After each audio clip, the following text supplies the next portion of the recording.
So this brings us to another significant point or crux in the story of our engagement with Western university-based presentations of Islamic civilization. And this is to do with the alleged tension between Zahir and Batin, specifically as it's manifested in the alleged tension between the Hanabila, who are generally reputed to be the most sort of outwardly oriented literalist of the Sunni schools, and the inward traditions of Islam, which we identify with the traditions of Tasawwuf.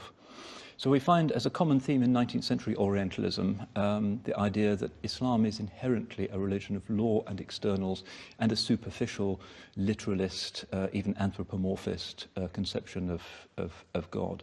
So we find in Julius Wellhausen, for instance, the idea that there is no mysticism in Islam. We find even in the 20th century people like Marie-Jean Mollet and Louis Massignon and some very significant Orientalists persisting in the idea that there's a tension between the Hanabila and Tasawwuf. And in particular, we find even somebody as erudite as Massignon saying that in some sense, Ibn Tejmije, who is one of the best known of the Hanbali thinkers, was actually hostile to the principle of Tasawwuf and the principle of Tariqah. This kind of Orientalist idea has been to some extent dissipated, but you still find it in some quarters. So it's important that we are aware of the reality of what the sheikhs have been saying. We all know Taqiyuddin ibn Taymiyyah, the great Hanbali jurist of Damascus, who dies in the year 1328 of the Western calendar. Controversial figure in his day, but we don't need to, at the moment to look at those specific controversies, but rather to focus on what he actually writes about Tasawwuf, because this is important. We're not talking about some of the aberrant forms of Sufism that he perceived or perhaps misunderstood in his time. We're talking about the principle of Tasawwuf as present in the major texts of Tasawwuf, for instance, the Risala of Imam Abu Qasim al-Qushayri. So if we actually look at his idea, we find that there's a certain sort of mystical spirituality already in Ibn Taymiyyah in his fiqh, because he's convinced that fatwa choice is very strongly driven by the idea of fitrah, that the sound believer in a state of surrender to his Lord subhanahu wa ta'ala has an active fitrah that enables him to know which of the various fatwas is the correct one and what is a correct interpretation of the hadith. Most of the ulama don't actually buy into this and say ijma' is safer, qiyas is safer, the consensus of the ulama is safer. And it's true that in contemporary times we find some people who claim that they're following Ibn Taymiyyah to be using this idea of fitrah to justify whatever their current inner turbulence might require. Fitrah turns out in practice to be rather a subjective kind of notion.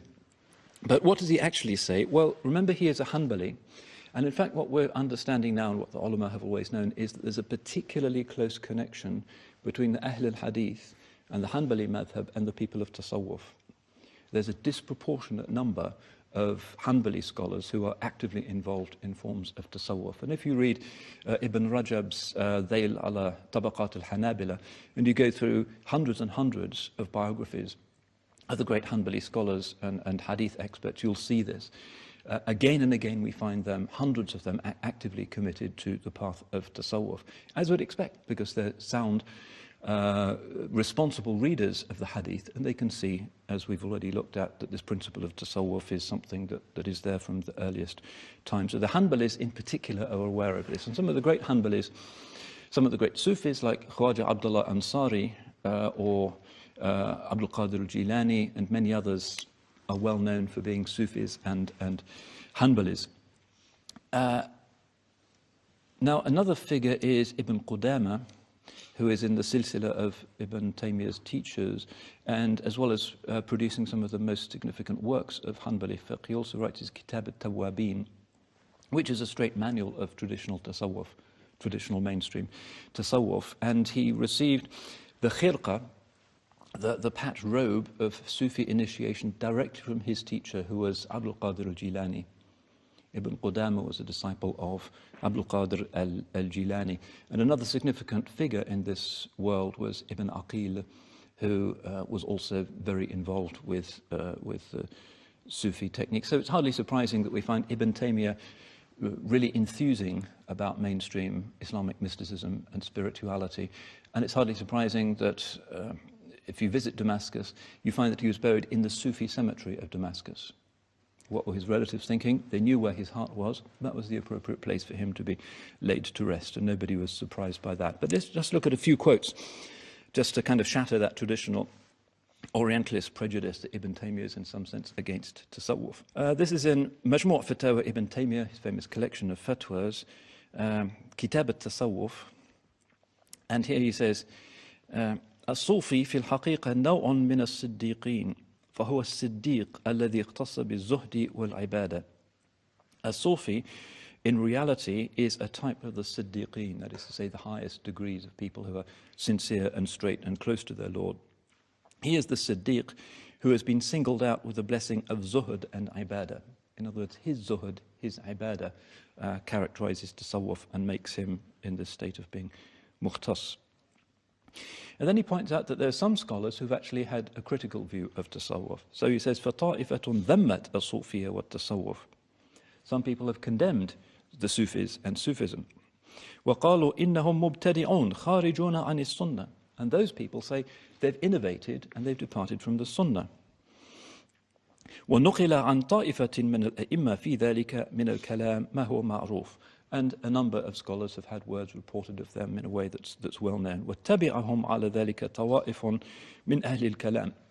And some of the people of Kalam followed them. And this is really the key to understanding Ibn Taymiyyah's position. It's the normal Hanbali position on tasawwuf. It's a beautiful, necessary Islamic science, but it is a kind of alternative, a spiritual alternative to what the Hanbalis were really uncomfortable with, which was forms of speculative kalam, scholastic and philosophical theology that they thought was not warranted by the Kitab and the Sunnah, and which had been developed by later generations of scholars in order to refute rationalizing tendencies that would only use that discourse. So where we find, and it's very unusual in Islamic civilization, people critical of tasawwuf, it tends to be because they are involved in kalam. That's the real tension, not between hadith and tasawwuf, but between kalam and tasawwuf. That's the only place where you find any kind of real pattern. So Ibn Taymiyyah, in his love for the Sufis, makes this quite explicit in his fatwas. But he also warns, of course, that there are extremists. وَطَائِفَةٌ غَلَتْ فِيهِمْ وَادَّعُوا أَنَّهُمْ أَفْضَلُ الْخَلْقِ وَأَكْمَلُهُمْ بَعْدَ الْأَنْبِيَاءِ وَكِلَا طَرَفَيْ هَذِهِ الْأُمُورِ ذَمِيمٌ. But there's a group amongst them who are extreme and claim that they are the best of people and the most superior of all after the prophets themselves, and both of these extremes are reprehensible. In other words, to condemn Sufism for Ibn Taymiyyah is reprehensible, but to exaggerate the idea of tasawwuf is also reprehensible. He wants something that's in the middle. وَالصَّوَابُ, the correct view, he says, أَنَّهُمْ مُجْتَهِدُونَ فِي طَاعَةِ اللَّهِ, is that they are making the great effort in obeying Allah. كَمَا اجْتَهَدَ غَيْرُهُمْ مِنْ أَهْلِ طَاعَةِ اللَّهِ, as others have made great efforts in obeying Allah. فَفِيهِمُ السَّابِقُ الْمُقَرَّبُ بِحَسَبِ اجْتِهَادِهِ. Amongst the Sufis, there is the one who is the foremost, brought near to Allah thanks to the spiritual effort that he's making. وَفِيهِمَ الْمُقْتَصِدُ الَّذِي هُوَ مِنْ أَهْلِ الْيَمِينِ. And amongst them is the one who's kind of middle of the road, one of the people of the right hand. وَفِي كُلٍّ مِنْ الصِّنْفَيْنِ مَنْ قَدْ يَجْتَهِدْ فَيُخْطِئُ. And in both of these categories, there are people who might make ijtihad, or they're an effort, and might make mistakes. وَفِيهِمْ مَنْ يُذْنِبْ فَيَتُوبْ أَوْ لَا يَتُوبْ. And amongst them, there are some who sin and may repent or may not repent. وَمِنَ الْمُنْتَسِبِينَ إِلَيْهِمْ مَنْ هُوَ ظَالِمٌ لِنَفْسِهِ عَاصٍ لِرَبِّهِ. But also amongst those who attribute themselves to them are those who wrong themselves and disobey their Lord. وَقَدْ انْتُسِبَ إِلَيْهِمْ طَوَائِفٌ مِنْ أَهْلِ الْبِدَعِ وَالزَّنْدَقَةِ. Some people have been attributed to them, in other words, have been claimed to be Sufis, but they're people of innovation and zandaqa. وَلَكِنْ عِنْدَ الْمُحَقِّقِينَ مِنْ أَهْلِ التَّصَوُّفِ لَيْسُوا مِنْهُمْ. But amongst the true scholars of the people of tasawwuf, they are not amongst them. كالحلاج مثلا فإن أكثر مشايخ الطريق أنكروا وأخرجوه عن الطريق. Like Al-Hallaj, Ibn Taymiyyah says most of the scholars of tasawwuf repudiated his views and said that he was not part of the path. This is endlessly contentious, but Ibn Taymiyyah is saying there are some who have departed from the path, and that's not true tasawwuf. فهذا أصل التصوف. This is the basis of tasawwuf. ثم إنه بعد ذلك تشعب وتنوع وصارت الصوفية ثلاثة أصناف: صوفية الحقائق وصوفية الأرزاق وصوفية الرسم. So this is the basis of tasawwuf. And then they have branched into different branches and streams. And there are essentially three categories: the Sufis of true realities, and the Sufis who are involved in tariqah just to make a living, and Sufis who are in it just for the sake of appearance. And this is exactly what Imam al-Ghazali says. If you look carefully at Ibn Taymiyyah's view, you find that basically he corresponds with Imam al-Ghazali's definition of tasawwuf, especially in Imam al-Ghazali's kitab Dhamm al-Ghurur, where he mentions many kinds of Sufis who have gone off the track. And this threefold categorization that Ibn Taymiyyah proposes: the true Sufis, the Sufiyat al-Haqa'iq, and the Sufiyat al-Arzaq, and the Sufiyat al-Rasm, is also a Ghazalian characterization. So we find, again, there's very little support for that older Orientalist thesis that the Hanbalis are against tasawwuf and Ibn Taymiyyah is against tasawwuf.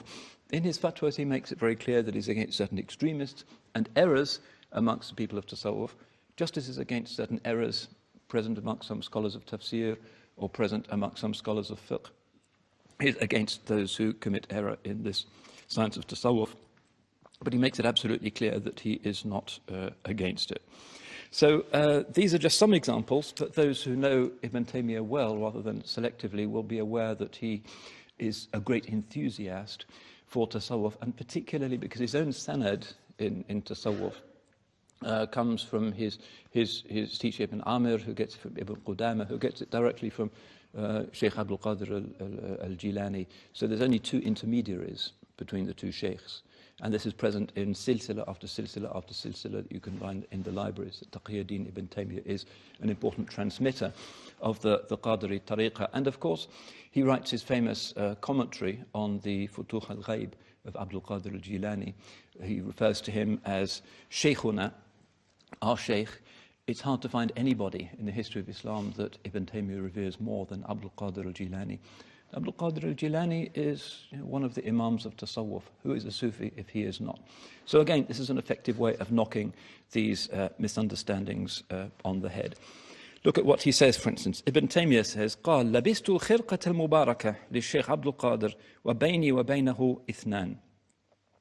I've worn the blessed khirqa, the blessed patched robe of Sheikh Abdul Qadir, and between me and him there's only two intermediaries. That's Ibn Qudama and Ibn Abi Omar.